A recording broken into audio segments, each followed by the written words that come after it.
Hey Deckers, another week, another 136 games updated as verified or playable on the Steam Deck. Check out all the game links in the accompanying article in the description and comments below. Starting off with our number 10 this week, Rebel Inc. Escalation. Around 8 hours story on this one, been out since October 21, with very positive overall reviews. This unique and deeply engaging political military strategic simulation is from the creator of Plague Inc., so you can balance competing civilian and military priorities as you deal with the deadly insurgency for a war-torn country. At number 9, Bus Simulator 18, with playable status. Mostly positive overall reviews on this since its release in 2018, with the main story of around 47 to 141 hours. You can experience the job of a bus driver in a vast and freely drivable urban area where you get to transport your passengers safely and punctually, either solo or in multiplayer modes. At number 8, Sifu, playable status on Steam Deck. This is a realistic third-person brawler with tight kung fu combat mechanics and cinematic martial arts action, embarking you on a path of revenge. Only been released since the 28th of March this year, with the main story between 8 hours and up to 20 hours for completionists, sporting very positive reviews overall.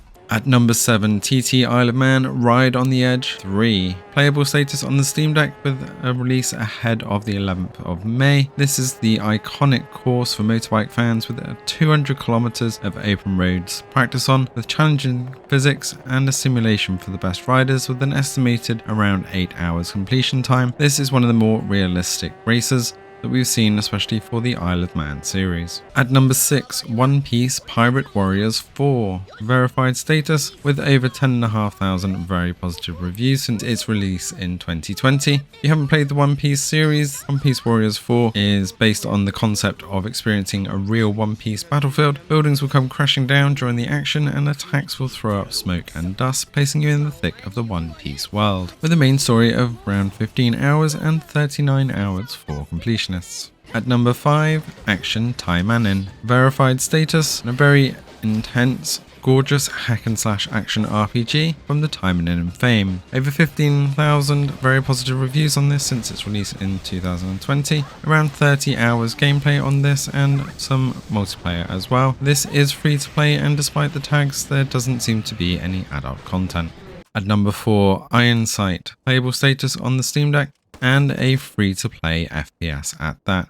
Mostly positive reviews and over 19,000 reviews overall since its release in 2019.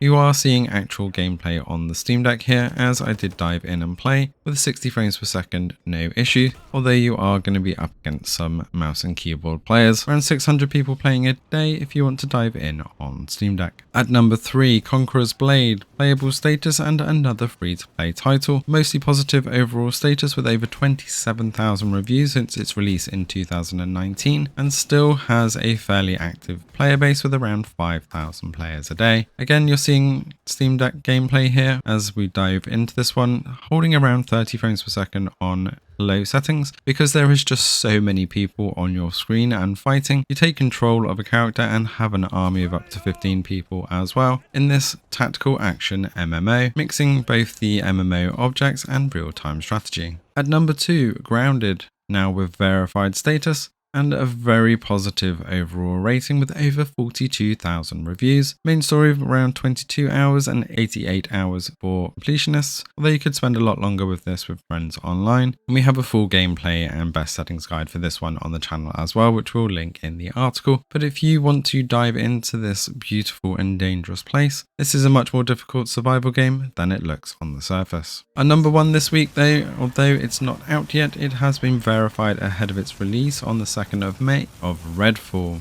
Estimated 20 hours for a very fast run through and a lot longer for completionists. We reckon around 40 to 60 hours in total.